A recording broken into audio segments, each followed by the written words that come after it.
Évoquons à présent l'après, la sortie du confinement. Beaucoup de pistes sont à l'étude, notamment le suivi individualisé des Français en utilisant leurs objets connectés, une mesure à laquelle le député de La République En Marche des Deux-Sèvres, Guillaume Chiche, est totalement opposé. Il est notre invité. J'ai envie de vous demander pourquoi on a tous nos données personnelles chez les géants d'Internet, y compris nos numéros de carte bleue. Alors pourquoi cette mesure vous choque ?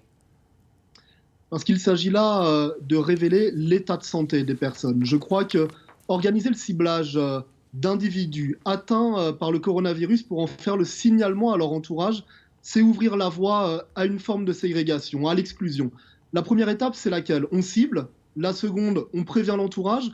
Et la troisième, on interdit de supermarché, on interdit de rentrer en contact avec d'autres personnes. Je crois que ce n'est pas le sens ni de notre culture, ni de notre nation. Oui, mais l'état d'urgence sanitaire n'invite-t-il pas à justement une prise de conscience? Il y a une situation d'union nationale pour éviter que se prolonge ce confinement ou que l'épidémie ne revienne comme un boomerang?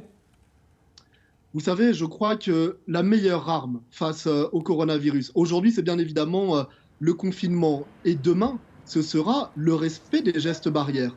Demain, ce sera le test de dépistage en population générale. Ce sera aussi la distribution de matériel de protection. Cela, c'est une réponse pleinement démocratique qu'on peut imposer à tout le monde parce que tout le monde est prêt à le faire. Ça n'a rien à voir avec le fait de révéler son état de santé. Le traçage via les objets connectés, c'est une deuxième question qui se pose par rapport aux personnes âgées, qui sont les principales cibles de la maladie, qui n'ont pas forcément de smartphone. Et puis, il y a également les zones blanches. Vous avez tout à fait raison. Une personne sur deux de plus de 70 ans n'a pas de smartphone ni de montre connectée. Qu'est-ce qu'on leur dit? Qu'ils ne peuvent pas bénéficier du déconfinement, ce ne serait pas normal.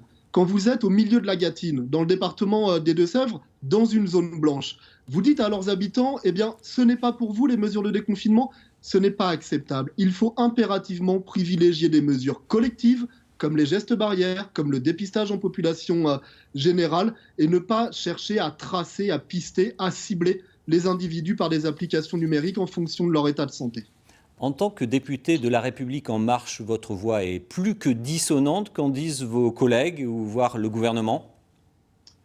L'ensemble de mes collègues sont attachés aux libertés fondamentales, pas plus tard qu'hier. En réunion de groupe, nous débattions de ce sujet avec le secrétaire d'État Cédric O, qui s'occupe du numérique et qui propose cela. J'ai mis l'accent sur un élément, le fait qu'il n'existait pas de volontariat.